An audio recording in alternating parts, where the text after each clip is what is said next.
오늘은 교회력으로 지키는 추수감사주일입니다.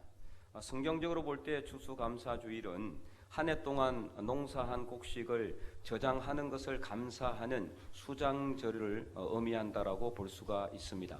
역사적으로는 이 추수감사주일은 개신교에서 먼저 시작이 되었습니다.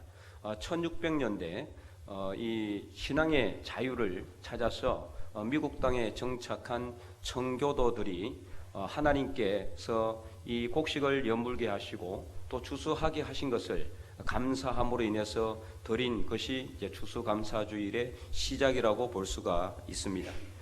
우리 교회는 교회력에 의해서 오늘을 추수감사주일로 지키고 있지만, 그래서 오늘이 꼭 교회의 전통에 따라서 형식적으로만 드리는 그런 추수감사주일이 아니라 그 어느 해보다 감사가 넘치는 추수감사주일이 될 수 있기를 간절히 소망합니다.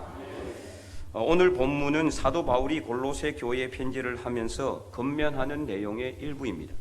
골로새는 지금의 튀르키예 남동부 지역에 남서부 지역에 위치해 있는 곳이었는데요. 혼합주의적인 이단 사상, 금욕주의적인 이단 사상이 아주 만연했어요. 그러다 보니까 이런 사상들이 교회 안으로도 침투해서 큰 영향을 미치고 있었거든요. 그래서 사도 바울은 이런 것을 갖다가 막도록 방어하기 위해서 골로새서 3장 12절에 보면은 이 골로새 교회 교인들이 지켜야 될 덕목에 대해서 건면을 하고 있습니다. 그것은 긍휼과 자비와 겸손과 온유와 오래 참음의 옷을 입으라, 이렇게 이제 건면을 하고 있는데, 그리고 13절에는 피차 서로 불만이 있거든. 교회 생활을 하다 보면은 늘 좋은 일만 있는 건 아니거든요. 서로 불만이 있을 수 있고 불평이 있을 수 있어요.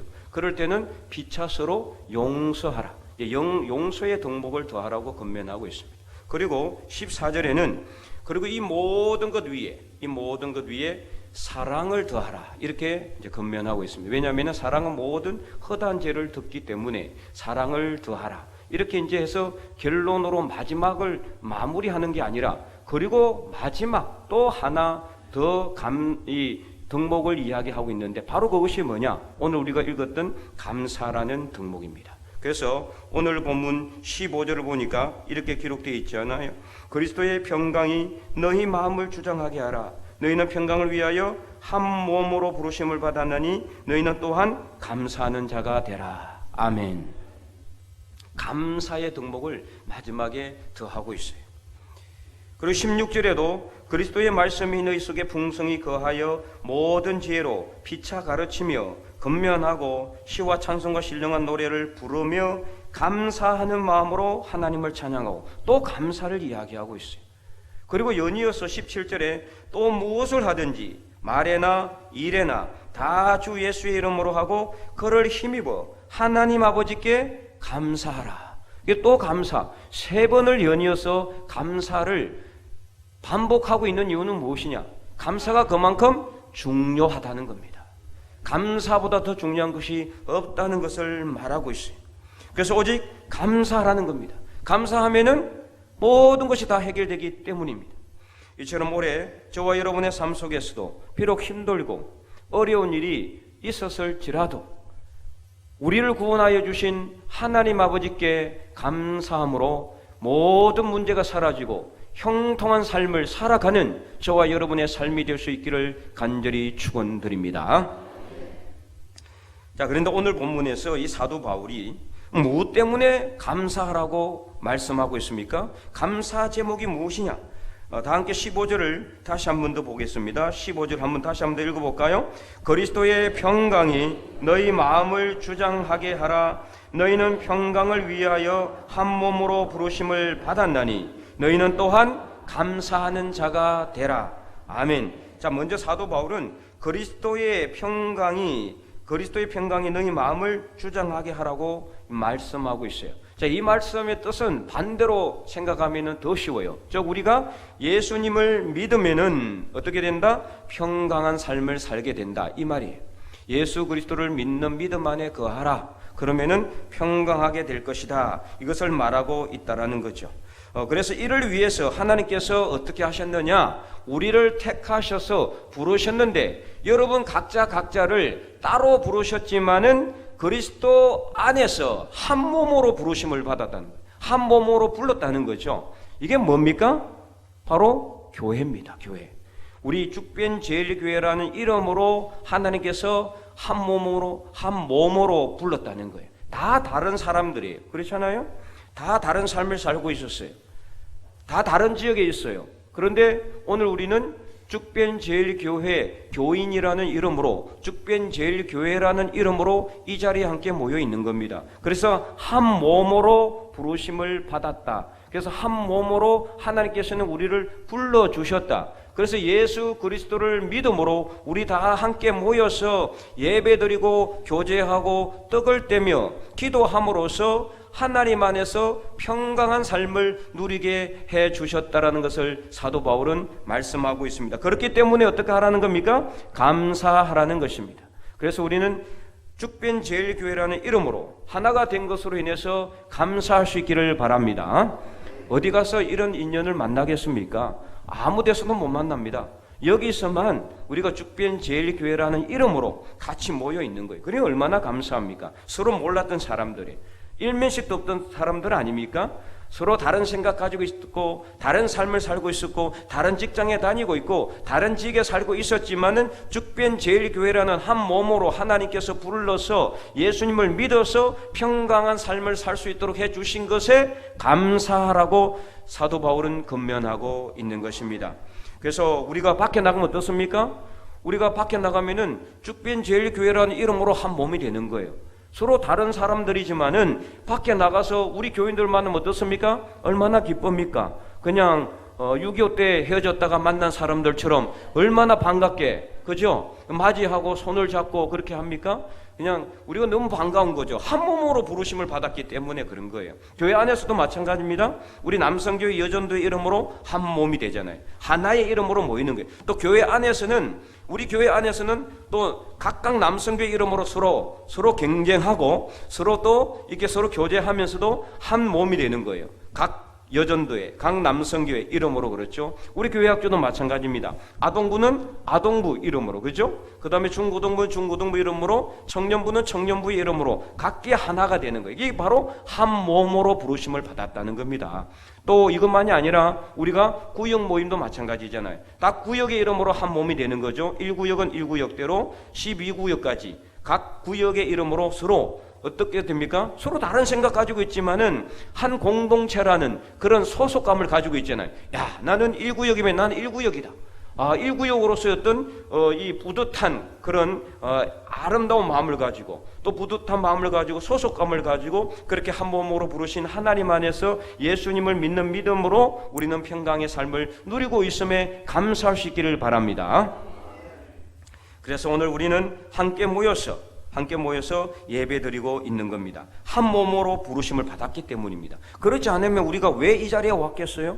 한 몸으로, 죽변제일교회라는 한 몸으로 하나님께서 우리를 불러주셨기 때문에 우리는 다 각기 다른 삶을 살고 다른 지역에 살고 있었지만 이 자리에 함께 모여서 하나님께 예배드릴 수 있는 겁니다.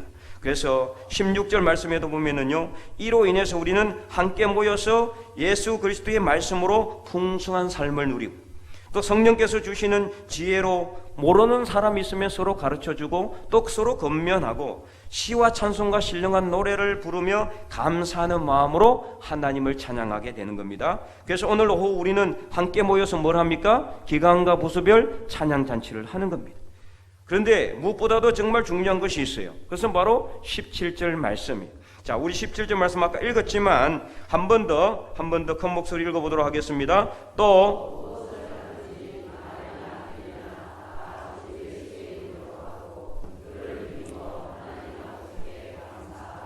아멘. 또 무엇을 하든지. 자, 이게 중요한 말이에요. 무엇을 하든지. 이 말의 뜻은 어떤 경우에도 항상 범사에 이런 뜻입니다. 그래서 우리가 하나님께서 우리에게 좋은 것을 주심으로 인해서 감사하는 것도 정말 중요하죠. 하나님께서 우리에게 형통한 삶을 주셨고, 물질을 주셨고, 또 우리에게 건강을 주셨고, 또 필요한 기도 제목에 하나님께서 응답해 주심으로 인해서 감사하는 것은 정말 중요하지만 더 중요한 것은 무엇이냐? 무엇을 하든지 간에 어떤 상황에서든지 간에 어떤 경우에서든지 간에 하나님께 감사하는 것, 이게 정말 중요하다는 것을 오늘 본문은 마지막으로 사도 바울이 강조하고 있는 겁니다. 범사에 감사라는 겁니다. 그래서 사도 바울은 데살로니가 교회에 편지를 하면서 데살로니가전서 5장 16절에서 18절 뭐라고 강조했습니까? 항상 기뻐하라, 쉬지 말고 기도하라, 범사에 감사하라, 이것이 그리스도 예수 안에서 너희를 향하신 하나님의 뜻이니라. 아멘. 항상 기뻐하고 쉬지 말고 기도하고 어떻게 하라? 범사에 감사하라. 범사에 늘 감사하라는 거예요. 하나님께서 우리에게 좋은 것으로 주셔서 감사하지만 좋은 것을 주시지 않아도 감사할 수 있어야 돼요. 이것이 진정한 감사예요. 그래서 진정한 감사는 하박국 선지자의 고백처럼 비록 무화과 나무가 무성하지 못하고 포도나무에 열매가 없고 감람나무에 소출이 없고 밭에 먹을 것이 없고 우리의 양이 없고 외양간에 소가 없을지라도 우리를 향하신 하나님의 구원이 변함이 있습니까? 변함이 없습니다. 우리를 사랑하시는 하나님의 사랑에 변화가 있습니까? 변화가 없습니다. 전혀 변함이 없습니다. 하나님의 사랑, 우리를 향하신 하나님의 사랑 헤세드, 그 사랑은 절대 변함이 없습니다. 또 우리를 구원하시는 하나님의 구원에도 전혀 변화가 없습니다. 그대로입니다. 그렇기 때문에 우리는 우리를 구원하시는 하나님으로 인해서 기뻐하고 감사할 수 있기를 바랍니다. 그래서 지금 아플지라도, 지금 육신에 질병이 있어서 낫지 않을지라도 하나님께 감사할 수 있어야 되는 거예요. 사도 바울이 3번이나 자신의 육체의 가시가 있어서 주님께 간구했잖아요. 그 위대한 사도 바울도 주님께서는 내 은혜가 내게 족하도다 하시면서 안 고쳐주셨어요. 그런데 바로 그때 사도 바울은 무엇을 경험했습니까? 내가 약할 때, 자기가 약할 때 자기 안에 그리스도께서 강하다는 것을 그는 경험하게 되었고, 야, 주님께서 나를 고쳐주시지 않는 이유가 바로 이것이구나. 만약에 주님께서 내 육체의 질병을 당장 고쳐주셨다면 나는 내 안에 그리스도께서 강하다는 것을 나는 경험하지 못했을 텐데, 그래서 내 육체의 가시가 그대로 있음으로 인해서 어떻게 합니까? 사도 바울은 더 하나님께 겸손하게 낮아져서 기도할 수밖에 없는 거예요. 육체의 가시가 있으니까 그때마다 힘들 때마다 아플 때마다 주님 붙잡고 간절하게 기도할 수밖에 없는 거예요. 그것을 위해서 그는 간절하게 기도하니까 자기 약함을 통해서 그리스도께서 강하게 된다는 것을 그는 경험하게 되었고, 이것을 고백하게 되는 겁니다. 오늘 우리도 마찬가지. 우리가 하나님께 기도하지만 여러 가지 기도 제목 가지고 기도하잖아요. 부족한 것도 있고 또 필요한 것도 있고 힘든 것도 있어요. 육신의 질병도 있고 자녀의 문제도 있어요. 가정의 문제도 있습니다. 지인과의 문제도 있습니다. 또 직장의 문제도 있습니다. 사는 문제도 있어요. 이 모든 문제 가지고 하나님 앞에 기도하지만 하나님께서 때로는 응답해 주지 않는 것처럼 느낄 때도 있어요. 그런데 그것은 하나님이 우리를 싫어해서 우리를 구원하지 않아서 응답하신 것이 아니라, 응답하지 않은 것이 아니라 하나님이 우리를 너무나 사랑하시기 때문에 더 많이 하나님을 바라보도록, 더 많이 하나님께 기도하도록, 더 많이 하나님만 의지하고 붙잡을 수 있도록 하기 위해서 하나님께서 기다리고 계시는 겁니다. 그러므로 여러분, 우리가 그리 아니하실지라도, 하나님께서 우리에게 많은 것으로 채워주지 않을지라도, 내 질병, 내 육신의 문제, 우리 삶의 어려운 문제 당장 해결해 주지 않는다 할지라도 우리를 구원하신 하나님으로 인해서 감사할 수 있기를 바랍니다. 우리 자녀들도 마찬가지. 직장에 자꾸 실패를 해도, 사업에 대박 나지 않을지라도, 우리 자녀들이 남들처럼 번듯한 가정 꾸리지 못할지라도, 아직 우리 자녀들이 건강하게 살아있으면 그것으로 인해서 감사할 수 있기를 바랍니다. 왜 그렇습니까? 바로 이것이 그리스도 예수 안에서 우리를 향하신 하나님의 뜻이기 때문이에요. 하나님은 우리를 향해서 원하시는 게 뭐냐? 항상 감사하는 거예요. 범사에 감사하는 거예요. 이 감사를 통해서 하나님께서 놀라운 복으로 채워주실 줄 믿으시기 바랍니다. 사랑하는 성도 여러분, 여러분은 지금 무엇으로 감사하고 있습니까? 세상을 다 가지면은 다 감사할 수 있을 것 같죠? 물론 감사할 수 있어요. 그러나 세상을 다 가진다고 해서 다 감사하는 게 아닙니다. 그렇다면은 왜 잘 사는 나라, 선진국이 더 못 사는 나라 후진국보다 자살률이 더 높겠어요? 월등하게 더 높아요. 그 이유가 뭡니까? 작은 것 하나에 감사하지 못하기 때문에. 큰 것만 바라보니까 그래요. 더 큰 것을 바라보니까, 욕심을 가지고 더 큰 것 주지 않는다라고 불평하니까, 작은 것에선 감사하지 못하니까 늘 우울할 수밖에 없는 거예요. 왜 나는 더 많이 가지지 못할까? 왜 나는 저 사람처럼 많이 가지지 못할까? 그거 생각하니까 감사하지 못하는 거예요. 근데 진정한 감사는 어떻습니까? 방금 말씀드린 것처럼 어떤 일에든지 모든 일에든지 하나님께 감사해야 되고, 그리 아니하실지라도 감사할 수 있어야 되고, 그리고 우리 삶 속에 우리가 누리고 있는 작은 것 하나에 감사할 수 있기를 바랍니다. 여러분 호흡할 수 있잖아요. 지금 걸어왔잖아요. 그리고 새끼 밥 먹잖아요. 잠을 잘 수 있는 집이 있잖아요. 하나님께 감사하시기 바랍니다. 작은 것 하나에 감사할 수 있을 때 나중에 큰 것까지도 감사할 수가 있어요. 지금 작은 것을 내가 누리고 있는 것 감사하지 못하면은 절대로 감사할 수 없어요. 늘 불평과 불만밖에 없어요. 그래서 여러분, 오늘 우리가 누리고 있는 작은 것 하나, 여러분이 가지고 있는 작은 것에, 사소한 것에서도 감사하시기 바랍니다. 그리하면 그 감사는 더 큰 감사의 제목을 낳게 하고, 더 감사 제목을 갖게 하고, 더 많은 감사 제목을 하나님께서 주실 줄로 믿으시기 바랍니다. 2017년에 KBS 스페셜 교회 오빠라는 다큐멘터리가 방영이 되었어요. 믿지 않는 사람들에게도 엄청난 감동을 줬어요. 그래서 이것이 인기가 있다 보니까 영화로 만들어져서 2019년 5월 16일 날 독립영화관에 영화로 상영이 됐습니다.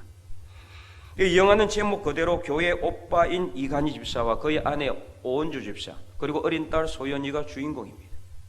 같은 교회 다니면서 믿음의 교제를 했고 아름다운 신앙의 가정을 이루었습니다. 부모님들도 다 교회 다니는 분들이에요. 그렇게 아름다운 가정을 이루어서 정말 예쁜 딸 소연이가 태어났어요. 얼마나 아름다운 가정이에요. 믿음의 삶을 잘 살고 있었어요. 그런데 그 딸 소연이가 태어난 지 2주 만에 정말 고난이 찾아왔습니다. 그것은 바로 남편인 이간희 집사가 대장암 4기 판정을 받은 겁니다. 도대체 하나님께서 왜 이 가정에 이런 고난을 주셨을까요? 정말 아름다운 믿음의 가정을 이루고 누구보다도 더 모범적인 신앙의 삶을 살고 있던 이 가정에, 그리고 정말 눈에 넣어도 아프지 않을 예쁜 딸이 태어난 지 2주 만에 남편이 대장암 4기 판정을 받은 거예요. 그런데 정말 이것으로 인해서 고난이 끝났느냐? 그것이 아니었습니다. 아들이 너무나 좋은 직장 다니고 있다가 직장도 그만둘 수밖에 없고 투병 생활하면서 힘들어하는 것을 그 어머니가 옆에서 보면서 너무 마음이 아픈 거예요. 그래서 우울증에 걸리게 됐어요. 결국에는 견디다 못해서 자살을 하게 됩니다. 근데 이것을 오은주 집사가 또 어머니 집에 가서 보게 돼요. 이렇게 설상가상 정말 고난에 고난이 연속해서 찾아온 이 가정에 이제 시간이 어느 정도 좀 지나서 그 고난과 아픔으로 인해서 슬픔도 조금 잦아들고 그 이간희 집사도 투병 생활에 어느 정도 적응이 될 점에 또 다른 고난이 이 가정에 찾아왔어요. 그것은 바로 아내인 오은주 집사도 혈액암 4기 판정을 받게 된 거예요. 이 암 4기 판정을 받으면은 끝난 겁니다. 거의 의학적으로는 더 이상 손을 쓸 수가 없대요. 7개월 동안 3개의 고난이 연속적으로 찾아온 이 가정에 두 부부는 하나님께 원망하지 않고 욥기 말씀을 묵상하기 시작합니다. 욥이 그 엄청난 고난을 받았잖아요. 모든 재산 다 잃어버리고 아들 7과 딸 3을 하루아침에 잃어버리고 정말 모든 것이 다 사라진 상황 가운데서도 욥은 하나님을 원망하지 않고 오히려 하나님을 찬양하고 엎드려 하나님께 예배드렸던 그 욥기를 묵상하며 두 부부는 믿음으로 이 어려움과 고난을 이겨냈습니다. 근데 그렇게 하다 보니까 정말 이상한 일이 일어났죠. 그전에는 너무 힘들었는데, 서로 쳐다만 봐도 너무 힘들었는데, 이제는 서로 쳐다만 봐도 불쌍하고 감사가 넘치더라는 겁니다. 자, 그러면 이 정도면 어떻습니까? 하나님께서 이 가정 살려주셔야 되잖아요. 고쳐주셔야 되잖아요. 이렇게 많은 고난을 줬는데도 하나님을 원망하지 않고 하나님께 오히려 감사하며 기도하며 나가는 이 가정에 어린 딸까지 지금 있는데, 이 가정 지켜주셔야 되고 고쳐주셔야 되는데 그러지 않았습니다. 결국에는 이간희 집사가 암이 또 재발을 합니다. 그래서 2018년 9월 16일 자신의 40번째 생일날 그는 하나님의 부르심을 받았습니다. 그는 죽기 전에 이런 말을 했습니다. 하나님은 눈부신 삶을 사는 사람을 정거로 삼기도 하지만 고통 속에서 주님을 놓지 않으려 하는 사람도 정거로 삼습니다. 정말 그렇죠. 때로는 하나님은 정말 믿음으로 열심히 기도해서 투쟁해서 승리해서 살아나고 이겨내고 승리한 삶을 산 사람을 통해서 그들의 간정을 통해서도 하나님을 증거하기도 하지만, 그러나 열심히 기도했는데도 불구하고 전혀 응답받지 못한 것 같은 그런 삶을 사는 사람이 끝까지 포기하지 않고 주님을 붙잡으려고 하는 사람, 그런 사람도 하나님은 증거로 삼는다는, 이 마지막 말을 남기고 그는 마지막 숨을 거두었습니다. 그리고 한 영상에서 남편을 떠나보내는 오은조 집사의 마지막 말은 감사합니다 였습니다. 감사할 게 있습니까? 객관적으로 볼 때는 감사할 게 하나도 없잖아요. 사랑하는 남편 죽고 이제 집안은 누가 책임집니까? 어린 딸, 정말 2주밖에 안 되는 어린 딸 자기 홀로 키워야 되는데 자기도 혈액암 사기잖아요. 자기도 투병 생활을 했어요. 머리 다 깎고 그렇게 힘들고 어려운 삶을 살면서도 그녀는 마지막 감사하다고 하나님께 고백했습니다. 사랑하는 성도 여러분, 이 시간에 우리를 구원하시고 우리를 평강을 허락해 주신 하나님께 감사하시기 바랍니다. 그래서 이를 위해서 우리를 그리스도 예수 안에서 한 몸으로 부르신 하나님께 또한 감사할 수 있기를 바랍니다. 무엇보다도 그리 아니하실지라도 우리에게 구원을 선물로 허락하여 주신 하나님께 감사할 수 있기를 바랍니다. 그래서 올 한 해 하나님께서 우리 삶 속에 베풀어 주신 것으로 인해서 감사하지만 가져가신 것으로도 인해서 감사할 수 있기를 바랍니다. 온갖 풍성한 좋은 것으로 하나님께서 우리에게 채워주신 것으로도 감사하지만 고난과 아픔을 통해서 더욱더 하나님께 가까이 가게 하셨고 기도하게 하신 하나님께 감사할 수 있기를 바랍니다. 그래서 감사 위에 또 다른 감사의 제목이 나타나고 감사는 또 다른 감사를 낳았습니다. 우리 삶 속의 모든 아픔과 슬픔이 변하여 찬송과 기쁨이 되고 고통과 고난이 복의 통로가 되었어 영원토록 하나님께 감사의 제사를 올려드리는 저와 여러분, 우리 죽변제일교회 모든 성도들이 다 될 수 있기를 주님의 이름으로 간절히 축원드립니다.